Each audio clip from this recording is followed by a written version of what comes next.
So we're going to start tonight. First of all, I want to welcome Briar. Thank you so much. You've been with us for a long time now, always giving back to Pink and to our survivors. So I'm certainly not going to stay in this window, but I wanted to introduce you. That's okay. She's got lots of great content for you tonight. What we're going to do right now is launch a poll. One of the things that we do at Project Pink is we try, our programming is really important. It's what we do to help survivors and help survivors thrive. And this program is a brand, oops, someone's having a problem logging That's in. okay. That's okay. Oh, that's what we're here for. So can you take, thank you. She might be having problems logging in. And so one of the things that we are accountable to our community, which is you, and also our donors. And so I'm going to throw up a quick poll while Briar goes more into detail about her stuff, but we have a responsibility to report how many people attended this program. So it's really important for us to get those numbers. So I'm going to throw up a quick poll here. And if you can, some people I know have polling parties, or they're watching with their husband or their loved one or their spouse or friends. So if you guys could just answer, those of you, if you could just answer how many are watching with you tonight. We're going to just leave this up for a quick second. And if you could answer, that would be very appreciative. Some people, most probably you're just one, but it gives us an idea. So I'm going to let Briar talk a little bit about herself while this polling goes on. Perfect. All right. Well, thank you for joining me tonight, guys, and Project Pink in general. I have a huge love for the organization and, again, about sexuality. So those of you that are logging in tonight either have got to meet me or you're going to get to know me tonight.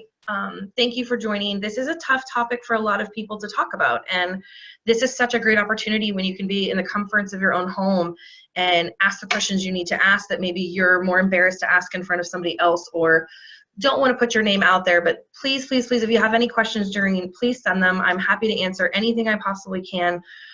You know, people ask me all the time, why do I want to talk about sex? It's kind of one of those really uncomfortable topics.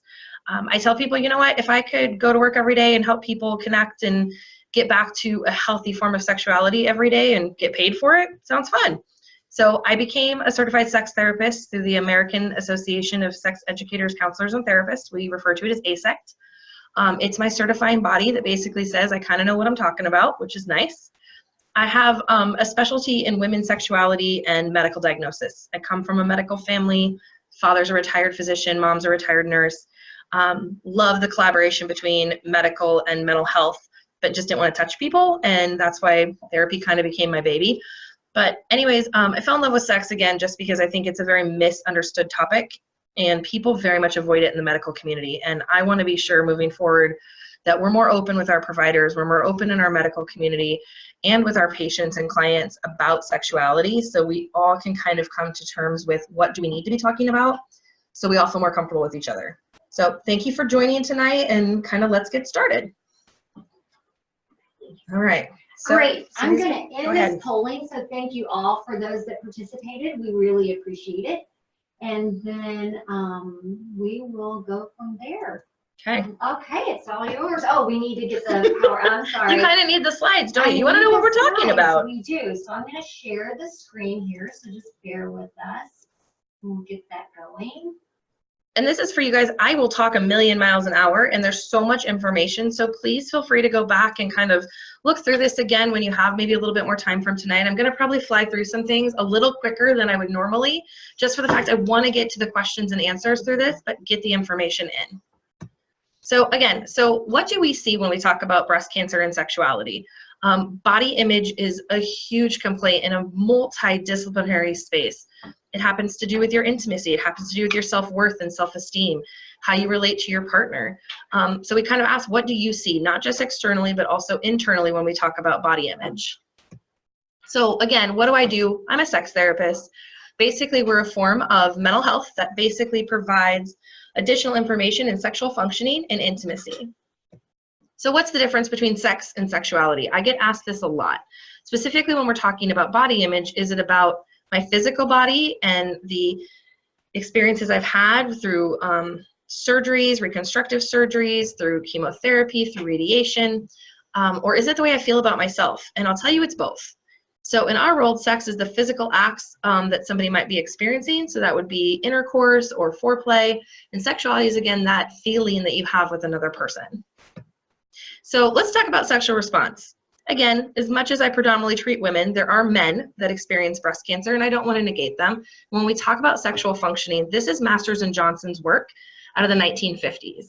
Basically, imagine somebody coming around a college campus asking you if you're sexually active. These days, that's a lot of yeses, most likely.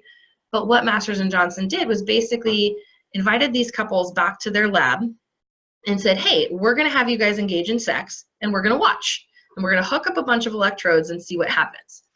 So Masters and Johnson, both a gynecologist and a sex researcher, found that with men, the sexual response cycle looked very staircase-like. You got excitement, so blood would flow into the penile shaft, would make a full erection at plateau, orgasm or ejaculate, and then resolution. Again, anybody that's been around a male from flaccid to erect to flaccid, this would make sense. It's basically blood flow in, blood flow out. Women, on the other hand, get to be a little bit more complicated. Now, this slide's going to show it very simplistically, but what I want to show you is this lovely curve at the bottom. What we see with that is basically Masters and Johnson said women and men were exactly the same. What we've learned over the years is they are not. We do go through the same stages, but in very different ways. So think of excitement being that buildup that you get in that vasocongestion in the vagina and stimulation around the breast, and plateau would be ready for some form of penetration, if that's with fingers, if that's with a toy, if that's with the penis. Orgasm, again, some women have one, some have many, some have none, and then resolution, that blood would flow back out to the rest of the body. But the thing about women that's so different is women need reinforcement. So as we're talking about body image and sexuality and breast cancer, if you don't feel confident or sexy or feminine or pretty or something positive, we really want you to be able to see, how is that going to affect my drive? If you're not feeling, again, connected to your own body, why would you want to have sex? If you've just got done with having surgery and you haven't quite figured out how your body works yet and you're in some pain or you've lost sensations, why would you want to have sex again? And so from a body image perspective, if you don't feel confident in yourself and in your body, why would you want to be vulnerable in a physical, intimate way? So what Masters and Johnson identified was we need this belt. I mean, you got to be able to reinforce it. And so that's that hook at the bottom. Another way to look at this is through this one. This one kind of explains that female sexual response is way complicated. And so if we look at all the different pieces on here, you can see that spontaneous drive's in the middle. So when we talk about sex as a whole, women don't just get horny and decide to act. They really need reinforcement from multiple places. Now let's take a diagnosis of breast cancer in there. And then let's take treatments of radiation, chemo, and surgery. You've basically affected the nerve endings in so many different areas of the body that the body doesn't respond the way it used to. And with women specifically, as we age and as we know with breast cancer survivors who are younger, your bodies haven't started that lovely menopause cycle yet. And so therefore the outcome is going to be more challenging. So what we see is if we take out the sexual arousal, the arousal and the sex drive, the emotional intimacy, these are all things that feed into wanting sex. As a sex therapist, we talk a lot about the difference between wanting sex and having a horny drive for sex. As a sex therapist, I can't make your body do what it used to do. And that's grief, which we'll talk about in a minute. But what I can do is help you connect back to your body in a more intimate way, redefining kind of what sexuality is. So what is the largest sex organ, guys? Anybody at home? Raise your hand. I'm going to tell you, but you can guess. It's definitely not in your pants, and it's not your breast, and it's nowhere else. Oh, yay, somebody raised their hand. Thank you very much for that. Curious, it's the brain. Your brain is the largest sex organ that we have. So if we think body image specifically, if you feel confident about the way you're looking, if that's in a hoodie and jeans, which is my favorite thing to wear, come fall in Nebraska, throw on my Denver Broncos hoodie and a pair of jeans and be quite happy. Or if that's being naked, it's embracing whatever your brain can relate to your body and feel positive. So radiation, I'm going to talk through the three kind of major forms of treatment for breast cancer and how they affect the body. Many of you know that have logged on that this is real life. This is things that you've experienced and how this has affected you individually. And I know that it affects everybody differently, but overall, these are the things statistically that we see. Lots of side effects of hair loss, nausea, fatigue, low energy.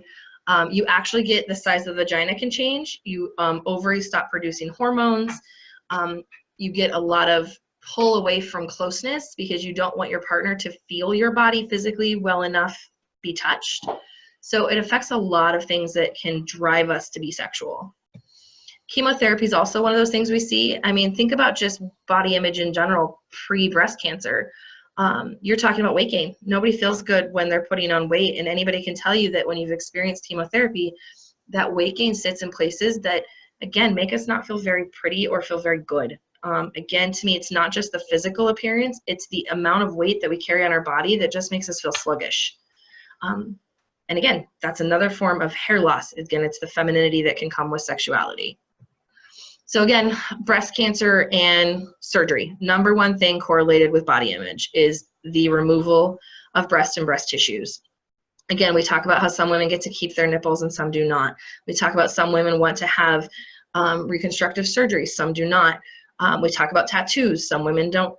Out of all the women I've treated over the years, there's not one that's exactly the same.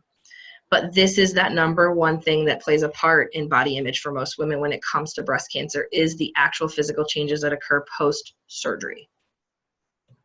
So again, we talk about those physical changes. Just even individuals who've had reconstructive surgery doesn't mean that it's going to look like it did before.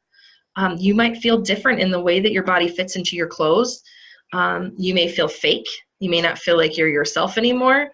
It may change the way that you wear bras and swimsuits. I have women who've talked about that the scarring that they have from surgery that they think they should own and survive is not as pretty as they want it to be. Skin changes. Again, and as we're kind of going along, guys, we want this to be informal. I want you guys to feel comfortable to ask any questions along the way. So please feel free to ask questions on the video if you have any along the way. Again, going back to that weight gain, we can't tell you enough about how many of the physical changes to the body will affect body image. Psychological changes, which is more kind of the part I treat, goes back to the feelings of loss. We'll talk a lot about grief and body image because what happens with a breast cancer diagnosis and body image is it changes. Even if nothing physically changes, there's a part of yourself psychologically that shifts.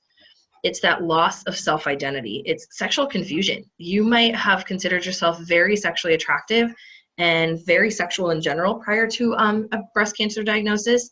And even the diagnosis itself just makes you question your identity, makes you question what's going to happen. How am I going to be perceived? How am I going to be seen? It causes a major loss of trust in the body. And that is something psychologically I spend a lot of time with my patients trying to reconnect them back to their body because the body they have is the body they should love. And we want to get back to that connection. Social changes, again, you talk about your roles in spousal play. As a sex therapist, a spouse who was very aroused by breast and their partner has recently had breast surgery and no longer have their breast, how does that change roles in the dynamic of their play? How does it change where you have a partner who's like, I don't want to hurt her. I don't want to make her feel uncomfortable, so I just avoid the area. And I'll flat out ask them, I go, well, how does that feel if I were to just avoid your penis? It's very, again, we put it that way and everybody's like, well, I wouldn't do that. Well, then don't do that to your significant other either. The breasts are still very much that person's decision on what they want and how they want them stimulated. They may not want you to touch that area and other people may, but you need to have an open dialogue about that and not assume that they want them touched or not, avoided or not, neglected or not. Have the dialogue. So we'll talk about some stats. I mean, this is, again, a sample of 1,956 women. 73% reported a decrease in how they felt desirable. 73%. Anybody that took a stats class in college or even high school, that is statistically very, very significant. 73%. That goes into the 51% attributed this to their sexual well-being and feeling unattractive. So again, that's that attitude, that's that sensual part, not just the feeling physically attractive. 44% feeling uncomfortable exposing their body. I think women in general struggle with this, but after a breast cancer diagnosis, we see that there's even another layer of uncomfortability with your body. And part of that is trying to, again, grieve the loss of your previous body and accepting the one that we have now is that's what we're going to have to work with, and I want you to feel empowered with it. Oh, absolutely. You know, Cynthia just brought up a great point that you know, you guys banding together, even with Project Pink in general, is you're not alone in this. There's always somebody out there to listen and somebody to talk to, and to know that there are probably very, very many of you, as much as you have all individual stories and individual experiences, you're all experience grief and loss when it comes to your body image and identity. And if you're somebody who's actually gone through that journey and have found a way to accept your body for what it is now, please share that with each other, because it really gives us hope in other people who haven't quite found that power yet and the empowerment to do so, that there is hope to do it. And that's why, again, we're going to talk about grief here for a second. And, you know, it's not to be Debbie Downer, but the part is, this is the part that has to be there. There's so many women I meet with breast cancer that never grieve the loss of their previous body. They got through their surgeries, through their treatments, and their families and partners expected them just to be okay. And the reality is they're not. You survived, but you haven't got to the point of thriving yet. And that's what we really want with this, is grieve that loss to accept what you currently have. And so again, the basic stages of grief, you're in denial that breast cancer was a diagnosis, so that you had to be the one to experience this. Bargaining, I'd do anything to get my body back, or my breasts back, or my body that I fell in love with, or that I was able to have sex with. Then you're angry. Why me? Why did this happen to me? Depression, that really intensive sadness like sits in. And then there is a level of acceptance that does come. And that acceptance is where we see the door open for so much exploratory play between couples and individuals. And again, let's say you're not in a partnership. How do you approach this in the dating world when you're not feeling confident about yourself physically? Well, again, use that time and energy right now to focus back on you and feeling safe and empowered with people around you, and we'll kind of go from there. But again, grief is a lot of questions with no answers, so it's a lifelong journey. So what can we do to feel more confident? So now we've kind of talked about what is going on with our bodies. Now what the heck do we do with it? So one of the things we start clients off with is a body image challenge. This is a part where it says, the first thing I want you to do is kind of think about, what part of any of my body do I like? So if you're home by yourself tonight or with a partner, sometime go into your bathroom or your bedroom where you have a mirror, preferably full length if you have it. I know that's scary, but we all have one hid somewhere. And stand in front of it as naked as possible. If you're not quite comfortable being naked, that's perfectly fine. Stand in bra and underwear, or heck, like I said, if you have to wear a hoodie and sweatpants, start there too. But find something, anything from a hair on the tip of your head to the toenail on your toe that you find attractive. For the example, this client preferably really likes their hands because they allow them to play the piano. I preferably really like my hips, only for the fact that they bore two very, very large children. And they just happen to be now what I have to love because they're there and they're not going anywhere. But there are definitely other parts of my body that I don't. And to be really vulnerable with my clients, I'm very open. I haven't experienced breast cancer personally. I don't know what that feels like to have that taken from you and experienced. But I definitely dealt with some negative body image after having my children. To this day, I have a 3- and a 4-year-old, and my husband, love him to death, but he has not seen my abdomen, not naked, in 4 years. People are like, that's nuts, you're a sex therapist. Why hasn't your husband seen you naked? And I said, well, I'm not comfortable with that yet. I'm on my own journey. And so like I said, this isn't always an easy process, but you have to start somewhere.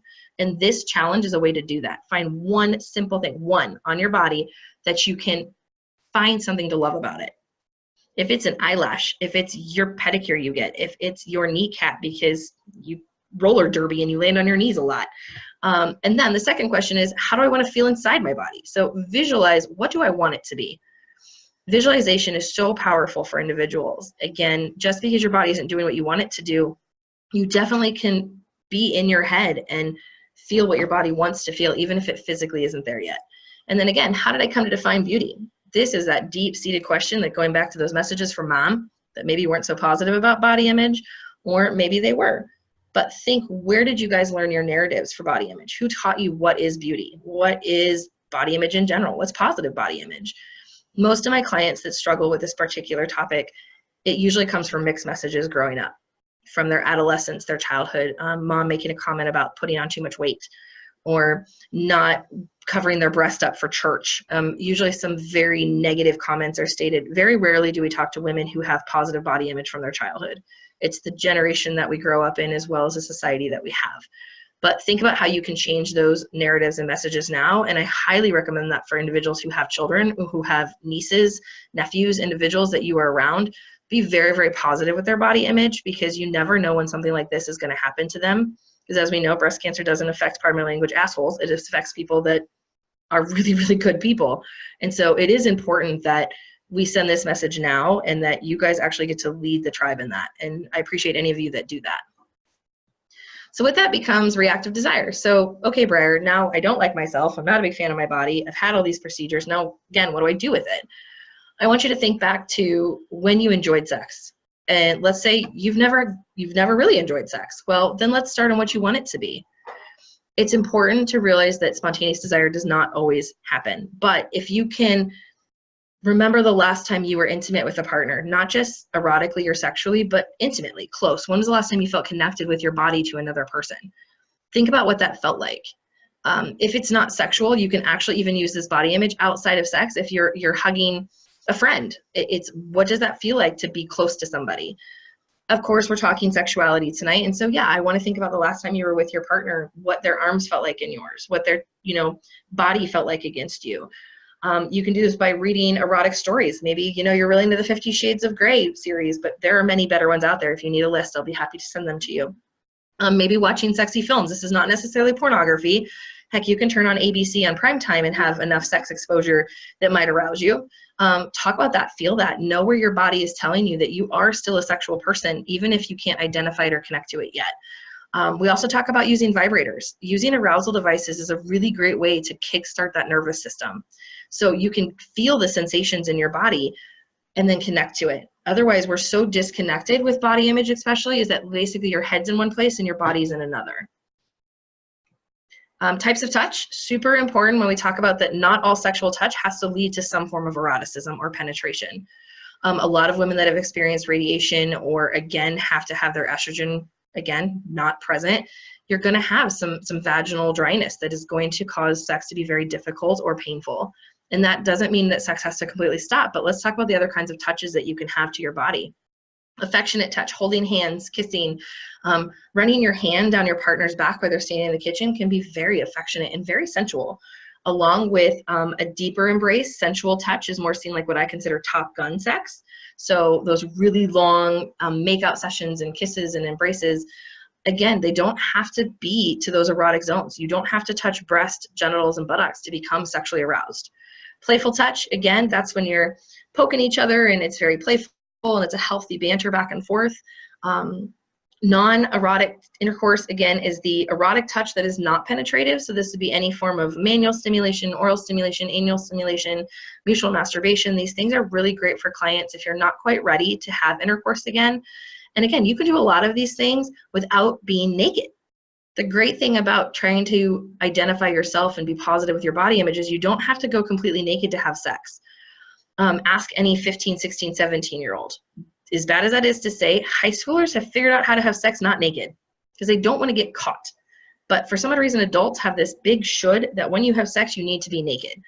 And you don't. From a body image perspective, do what you feel comfortable in. If you enjoy kissing, touching, but in that hoodie, again, you're going to learn, I wear my hoodie a lot. I do not like summer. But again, you can have an erotic encounter in a hoodie and it'd be very, very, very connecting to your body, but your body isn't exposed. Again, sex equals intercourse. So here's my lovely umbrella term of redefining sex. One of the main things we have to do, especially with body image, is take back and redefine what is healthy body image post breast cancer. So start to define that prior to maybe breast cancer, you thought a positive body image was being naked and fully embraced with my partner. And it was very much surrounded around your breast. The reality is it's not. I have women that have learned to orgasm from the skin behind their knees, from the earlobes on their ears. I mean, there's so many different places to stimulate the body that we actually neglect because we're so breast focused in this society that this gives us a great opportunity to go backwards. So the umbrella term is kind of when I say anything underneath the umbrella term of sex is sharing that eroticism together. So again, I did not have sexual relations with that woman. Anybody know who that lovely person is that's quoted that? Tell you he's a Republican. He had an Oval Office. He had a Monica Lewinsky. Oh yeah, you love raising your hand. Good job, guys. Yes, President Bill Clinton. Again, I use him a lot as his example because, he basically told the entire country he did not have sexual relations with that woman. I'm a married woman. I'm pretty sure my husband would not be very happy if I had done that with somebody else. We consider it an affair in my world. But why we talk about it is he very much declined that he had sex with her. To the country, I did not have sex with that woman. Well, reality is he did. He had oral sex with her. And so in my world, we're like, Bill Clinton, you're very wrong about that. And we need to redefine it that that absolutely is a form of sex. So due to the breast cancer procedures such as surgeries and radiations and chemo and lack of estrogen, intercourse may not be the most pleasurable part of your sexuality anymore. That nipple stimulation you used to like before may not be, again, where your stimulation comes from post-cancer. And so therefore we need to redefine other ways to connect sexually. So Bill Clinton, you were very wrong. I'm going to correct you. All right, we talk about lubricants, talking about vaginal dryness. It's amazing how many people spend hours looking into the back of cereal boxes and yogurts and products that they put in their body through their mouth, but nobody reads the back of a lubricant. And it's going in your vagina. You probably should pay attention to it. So again, water, glycerin, non-glycerin are usually the most common that people see. The way that I describe the difference between water and silicone, water is basically really tacky. So you're going to put it in your hands, and after a while, you're going to either need saliva or more lubricant to get it to go again. Silicone lubricants are basically like, there's a lot of KYs that are silicone based, and they're like a slip and slide. I mean, you literally aren't going to get that stuff off until you either wash it with soap and water or you take a shower. Again, be careful if you're having water play with using a silicone lubricant, because it does get very slippery and it can be dangerous. I don't want anybody hurting themselves with sexual play in the shower using a silicone lube. We also know that there's lovely things like coconut oil, natural oils that you can get in your kitchen. I have a lot of clients that do vaginal health with coconut oil. It's very natural. It's, again, least likely to cause a lot of other issues, such as messing with your pH and things like that. And then, of course, what we're not told is lubricants also affect fertility. And that's super important to be able to understand. If you're attempting to be pregnant, lubricants not necessarily your friend. They kind of slow down sperm mobility. So we want to make sure that we're correct with that. I just want to give you guys a reminder, in about 10 minutes, we're going to go into a Q&A. So please start asking any questions if you guys have them or want to know anything. I'm a complete open book. So even if you guys don't have any questions related directly to body image, please feel free to ask. In reality, any question about sex probably has something to do with body image. So a rut. How many of us have been married longer than 6 months or in a relationship for 6 months? I know I have, and so therefore, thank you. Absolutely how that works. I love this cartoon as much as it's very sexist. It's still very culturally norm. I hear it all the time. He's coming up with 101 positions, and she's got one excuse. That's all it takes to shut it down. So what happens with couples that have been together a while is we get into ruts. We initiate sex the same way. We have sex the same way. We end sex the same way. Well, let's talk about what happens with a breast cancer diagnosis. You no longer can initiate sex necessarily the same way you did before, because maybe you would lean over to your partner and stimulate her breast. And maybe now she doesn't have those. And she's still grieving the loss of that. That may not be the safest place to start unless you've had that conversation prior to, where she very much still wants you to do that. But think about other ways to initiate sexual contact with each other. Maybe it's verbal. Maybe it's naughty text messages. We have this lovely thing called technology today, which, I mean, it's so weird. I'm talking to you guys sitting in your living room. Hell, you could all be naked and I have no idea. But please keep that to yourself. Let's not raise our hands on that one. So again, think about how to change the currently how you view your script for sex. If you can state step by step by step how you have sex, let's think about how we can change that. Because we want to increase the dopamine, we want to increase the oxytocin, we want to increase the endorphins. And to do that, we need to be having sex in some shape or form. It's not necessarily with intercourse, though. We talk about his and her intimacy weekends, or her and her intimacy weekends. Basically, you and your partner get to share what a weekend consists of. So if it's my weekend, I might choose a restaurant we go to. I might choose the activity we do. I might choose the kind of sex we have. Knowing that I can just concentrate on me and my body and connecting to it. And then the next time, my partner can connect to them. We say that because if we think about individual sexuality, most people don't have as much trouble orgasming on their own as what they do with a partner. And from a body image perspective, think about that. I don't have to be exposed. I don't have to be vulnerable. But with a partner, you have to do this delicate dance of emotionality. Suddenly, I care if my legs got shaved, or if the roll on my side is seen. Or again, going back to your surgery and your cancers themselves, you know, what does my body feel like now post-treatment? So think about those things and how to change them. Arousal devices we kind of talked about. There are very many different on the market. They do not all look like giant penises. They are all not all phallic shaped. The bullet all the way on the left of this screen is something very common. I recommend to start with patients because it's completely used externally. It can be placed down the side tissue of your body. So if there are nerve endings that are firing after breast cancer surgery, you might be able to, again, almost heighten those that you won't be able to do with just touch. Same thing with clitoral stimulation when you don't have estrogen, testosterone running through your body. It's really about personal expression and not anything that should be a should. If you need any recommendations, please feel free to email me and I'll be happy to send you some to kind of get you started. Venus, this is a concept that we kind of talk about that is if you're having painful intercourse, we really want to stay outside the body. We don't want to focus on internal play. So Venus was recommended by Dr. Laura Berman out of California.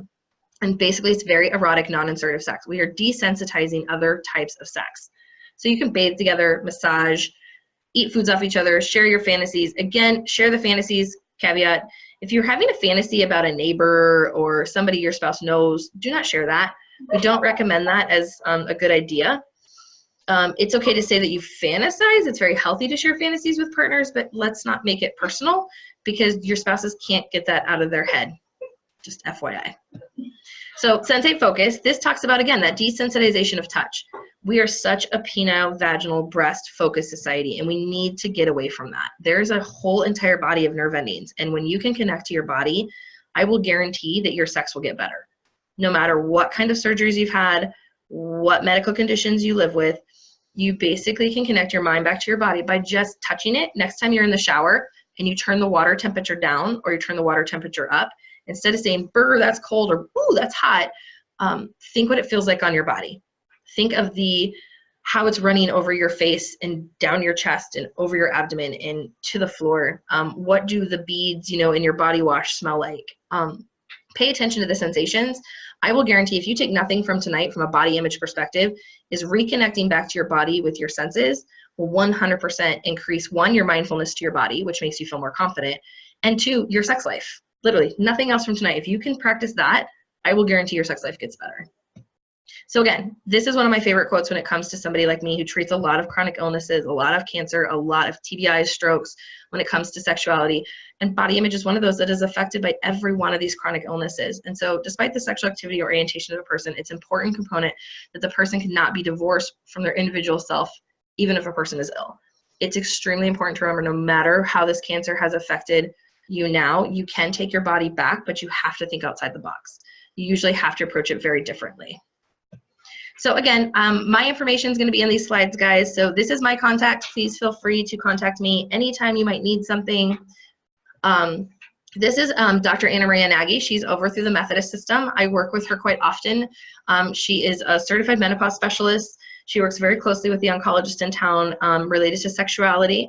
And then Dr. Melissa Dare is another provider in the community that is seeing many, many women for cancer, breast cancer, low desire, vaginal issues. So again, these two women are my medical contacts, and we are really great to hear that there are people up and coming in the community that are additions to this. I'm sure they're great. These are just the two I personally work with. And again, back to my information. So thank you for that lovely content. Now let's get some questions rolling and we'll go from there. Hello, everyone. I just want to remind you that any question is welcome for the next about 20-30 minutes. It's all about you guys and what you guys ask. So go ahead and click on that Q&A section, type in your question, and we will go ahead and get it answered. Thank you. Okay, so our first question talks about, oh my God, I'm going to totally butcher this word because I never say it right. Cystical. I know what it is. I just can never pronounce it. So what else can I do besides Kegels? So we didn't even really talk about Kegels. Kegels are basically an exercise that involves your pelvic floor. And the way that I inform people of the pelvic floor is that it's the bowl that holds everything together. So no matter what your diagnosis is, lovely thing with age in women is that gravity is not our friend. And so as we age, our body starts to sit. And so what happens sometimes with radiation and chemotherapy is it affects those muscles. And they can either become really, really tight or really, really loose, where we have urinary incontinence or fecal incontinence. And so we do get asked this a lot about Kegels. First thing about Kegels, though, is I tell you, do not do them until you've seen a medical provider. The problem is sometimes we assume Kegels are going to help with orgasm, which they do. But if you're a type A person or already have a tight pelvic floor, Kegels are actually going to not be your friend. So with this particular thing that we're talking about, Kegels will help. And I guess the question for this person is, what is the goal? Is the goal better sex? Is the goal an orgasm? Is the goal predominantly just to connect? I would say I'm a person that says take orgasm off the table. But if we're talking strictly with Kegels, then yes, that is predominantly the best way to connect your body back to what it is by strengthening that. But from a mind perspective, orgasms are 80% mental. So you have to make sure you're in the right headspace to do that. So even if you're doing your Kegels every day at the same time and you're getting stronger and you're getting more flexible in that pelvic floor, if your body and mind are not connected, you're not going to get there. So what I'd suggest is maybe additional to the Kegels you're currently doing, do the transformation of what I said by that sensation exercise. So as you're tightening that Kegel, really feel what that muscle is doing. As you feel it, then relax. Identify and picture it actually relaxing, almost like a vice grip, tightening and relaxing. The more visualization you can do with Kegels, the better, that they're not just an exercise then, they're actually a form of arousal. You're actually building your body up with that arousal piece. For more details, please feel free to email me directly and I will answer a little bit more detail on that question. Okay, next question, guys. So I'm struggling with not wanting to have sex with my husband, but I really miss having sex with myself. Like I can't get in my head. That's so true, I think, of any woman, not even cancer diagnosis. And first, like we talked about a little bit ago, it is so much easier to have sex with yourself than your partner. But as this one says, I can't even do that. Like, I can't get back in the headspace that I need. And I said, you know, we have to get back away from sex being all about physicality. So if you're working on wanting to be more sexually intimate with yourself, I would say actually stop any form of eroticism right now and get back to the sensations in your body. Start with not touching yourself erotically, not touching any part of your body that is seen as an erotic zone, and start with the other parts of your body. Run your hand down the side of your body. This is where a bullet or a vibrator can be very beneficial because it adds an extra layer of stimulation. The shower is another great place, like we were talking about earlier, to do this because you're already vulnerable with yourself because you're naked. Most people shower naked. But to get back in your head is to connect back to your body. And like we're talking about body image, if you have negative body image, you're not going to be connected to your body. You're actually going to be doing just the opposite. You're going to disconnect. And so what we have to do is train your body and your head to get connected again. And that is through sensations. And sensations are the best way that we can do that. So again, every time you are eating, showering, walking in and out of a room that has a temperature change, focus on texture, temperature, and pressure. It's a great way to practice getting back in your head. Anybody that does yoga or Pilates or any form of mindfulness, this is another great way to get centered back to your body. And then what we want to do is once you feel a bit more sexually confident yourself, then take that with your partner and share that. Let them touch you, kiss you, caress you with no expectation of intercourse or sex, and just enjoy the stimulation of touch back to your body itself. So again, any further questions, please let me know. What books are better than 50 Shades of Grey? Anything from 1970, to be honest. A lot of the erotic novels that I have are from half-price books. You can literally walk into that store and ask them for erotic novels. They have boxes and boxes and boxes. There's also a website called eroticliterature.com.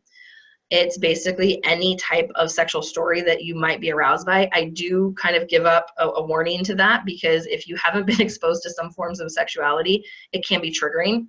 And as a trauma therapist, I don't want you to go to a site of erotic literature and then see a big, bold, capital letter of something that might trigger you, because sex is very subjective, and a site like that has a very large variety of sexuality. And if you want something specific, email me that maybe if you were more comfortable asking me specifically what you might be into, I would give you that. But if you're not ready to maybe purchase a whole book, eroticliterature.com really has romantic stories. It has a little bit more pornographic type literature, things that are maybe more vulgar, things that are a little bit more direct and visual. It really is hard to say with subjectivity of sexuality on what you might be into.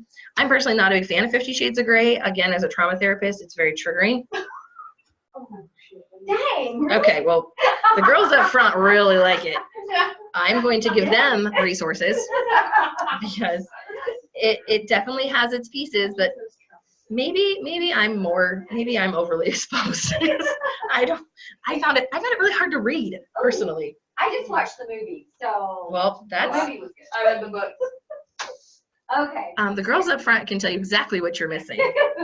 But if you're like anybody else, you know, millions and millions of people read that book. So again, where did this one go with? Oh, okay, that one went with this one. Having sex with myself, like I can't get into my head to touch myself again. Yes, so going back to that sensation connection, but things like erotic literature, and again, if you're honestly okay and comfortable with sexuality, there is pornographic images that can help your body connect back. But with body image, you just got to be cautious that you're not in comparison mode. The hard part about visual stimulation is that we are a very comparative society. And pornography can set very, very, very wrong images and messages on what is considered good sex. And I don't like the word good sex because it's a performance word, and I'm more pleasure focused. So I'd rather like erotic literature because guess what? The image comes from you in your head. And again, people are attracted to different things. I'm very thankful that maybe not every woman on the planet is attracted to my husband because he's mine and I don't really want to compete with other people. I like that sometimes he's the one attracted to me. Again, that's very subjective. And body image is very subjective. So you may think, well, due to the fact that I don't have breasts anymore, my partner isn't going to be sexually attracted to me. And that's not true. We assume that because of the societal and the cultural norms we've been taught. And body image is so much more complex than that. So what I really suggest to individuals and couples is really open up to yourself and to each other on what does turn me on. What is erotic to me? The vulnerability comes with why we say the best sex you have is in your 40s. Is your 20s and 30s are really about trying to figure it out, get settled, do whatever you need to do with your careers. By 50, we start to see some lovely sexual changes just due to age. But that lovely 40 kind of mindset is you're usually in a committed relationship of some kind, and you can start to be open with your partners. If you want to talk about being tied up, that's great. 50 Shades of Grey can do that for you too. But if you're in your 40s, it might be the first time you've ever asked. Maybe you've wanted to do it since your 20s, but now you're comfortable asking. So again, on to our next question. I've used several lubricants and nothing helps my dryness. What do you recommend? The question with that would be, go back and think about what kinds of lubricants you've used. Were they silicone? Were they water? Were they natural? There are so many different lubricants on the market. A lot of the times we talk about that if a lubricant's not going to work, this is where a topical testosterone or estrogen can be. But again, I know with breast cancer, we have to be very cautious with using estrogen topically. But there are oncologists and individuals that can work through that with you if that's an option. The issue is with the lubricants, it's almost like lotion. It's only going to be on that top layer of tissue for that friction. And so depending how long you're having play, what kind of play you're having, the friction is going to end at some point with any lubricant. You have to remember that with the lack of estrogen, it's tissues. And so when your tissues are like the Sahara Desert under a microscope, which is what happens when you don't have estrogen, the lubricant's only going to cover that top layer. So you may have to use a lot of it. I've had plenty of physicians and oncologists over the years say, just put more lube on, just put more lube on. I'm like, you're not addressing the bottom issue, which is the tissue. So actually with this question, what I can suggest is if you're comfortable with it, very light self-stimulation to that area on a regular basis actually helps bring blood flow back. There's a product called the Womanizer. It's actually a sex toy that instead of using vibration, it actually uses suction. And what is recommended is 10 minutes a day. It helps bring blood flow back to the vulval area. And with the vulva, since it's not having estrogen, it's lacked its blood supply. And if you're putting off sex, then it literally never gets blood to that area because it's only needed if you're having stimulation. So with the Womanizer or your hand, you can stimulate that area very, very lightly. It doesn't have to be this vigorous touch, but just lightly to get some blood flow to that area. Again, the shower is a great place to do that with some lubricant. Relaxed in your bed is a great way to bring some blood flow back. So if we're not finding lubricants working and we're not comfortable with possibly the topical estrogen, that blood flow is maybe the next best bet. Again, going through a list of different lubricants maybe you've tried, I might be able to give you some additional ones that might be able to help out. Is there some sort of lubricant that I can use to increase the health of my vagina and decrease pain during sex? Yeah, guys, this is why lubricants suck, because we don't talk about them. But there are a million of them. Go spend your time in Walmart or Target like I do, helping people pick them out, because I do that. By the way, if you find me standing there, it might help this person. I'm sure they all think I'm crazy, but whatever. They're going to go home and have better sex because of me. Basically, though, when we talk about lubricants, this is where we go back to maybe trying something like the coconut oil, for the fact that it's extremely natural and it's very good for the vagina for a lot of women. So again, and I don't suggest buying it in the beauty section because it's going to be up-priced and up-marketed so bad. Go to the good old part of the grocery store that carries all of your vegetable oils and all that, and get a big tub of the coconut oil because it's the same stuff in a different package. Again, but what I tell people then, it does stain sheets, it does stain clothes because it isn't oil, so be cautious with that. But I suggest if you're having trouble finding a lubricant, maybe working toward that more natural route to try. might be a better bet. There's also different lubricants that can be inserted. There's KY beads that are actually inserted into the vagina and then are slowly let go. So you don't have to apply the lubricant over and over. That works for some patients. Again, the health of the vagina is super complicated because we're all very unique in our pH balance, and some people have more than others, and we don't want to mess with that too much. This is why we don't suggest douching or putting anything in the vagina that shouldn't be there. But again, the decrease in pain during sex might also be that you're not getting enough arousal in the first place. We recommend 15 to 20 minutes of foreplay. That is not necessarily physical foreplay because, again, if you're having tissue issues, 20 minutes of foreplay isn't going to be very good for you. So with that being said, I would say 15 to 20 minutes of touching, kissing, caressing, conversating, telling your partner maybe what you want to do to them can be just as arousing as actual touch. Next question. I thought I was ready to date, but the moment I had the opportunity, I bottled, or I bolted, sorry. I crave the closeness and fear it is the same thing. At the same time, I don't know how to move forward. You know, this is that grief we kind of talked about. Maybe the way that this person individually approached their sexuality and their self changed after their cancer diagnosis. If you feel that you have a fear of being vulnerable, then that's probably where I want you to start from a therapeutic perspective is what are you actually scared of? Are you scared of the way that you'll be seen? Are you scared of the way you'll project yourself? Are you scared of opening up and being vulnerable with this person? Craving the closeness is extremely normal. We all crave closeness as a society. This is why we place baby on mommy's chest after birth. This is why we prefer companionship over isolation. So closeness is something I'd suggest to clients, especially post-breast cancer or any medical diagnosis, is having you the ability to have an open dialogue. Basically telling somebody, I want closeness. I want to feel skin-to-skin contact. I want to feel intimate, but I don't want pressure. Any pressure to perform or do something in a society tends to come right now, and we want to put that kind of that line down from a boundary and say that I'm ready for closeness and to be vulnerable with that, but not quite ready to engage in any type of sexuality. But again, having the fear is like we do with anything. At some point you have to face the fear, but you can do it with tools to feel more confident. You don't have to jump in blind. So please, again, this is part of this community. We're all here to help and be open with each other. So if you have somebody that you know from Project Pink or somebody else that might be able to help, or like I said, I would be happy to answer any questions you guys have in more detail. Just feel free to email me and we can talk by phone even if you don't want to come in for a session, just so that I can get you to the resources that you need.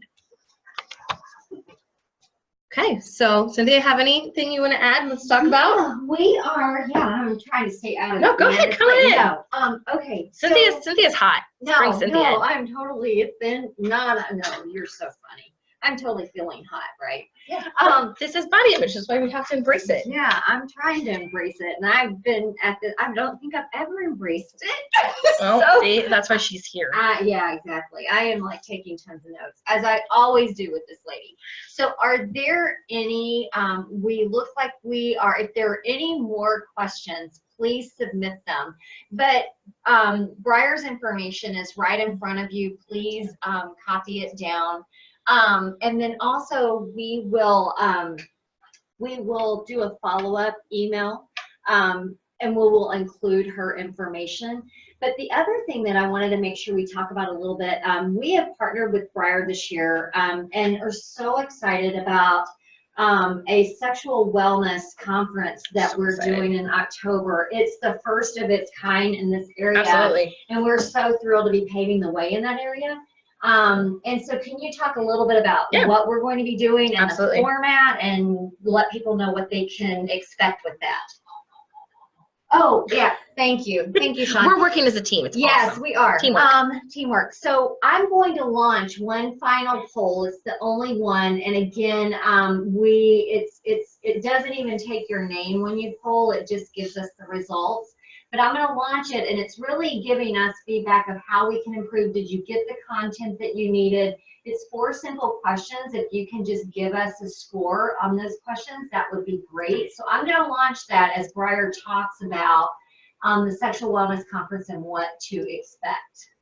Okay, thank you guys. Awesome. Great.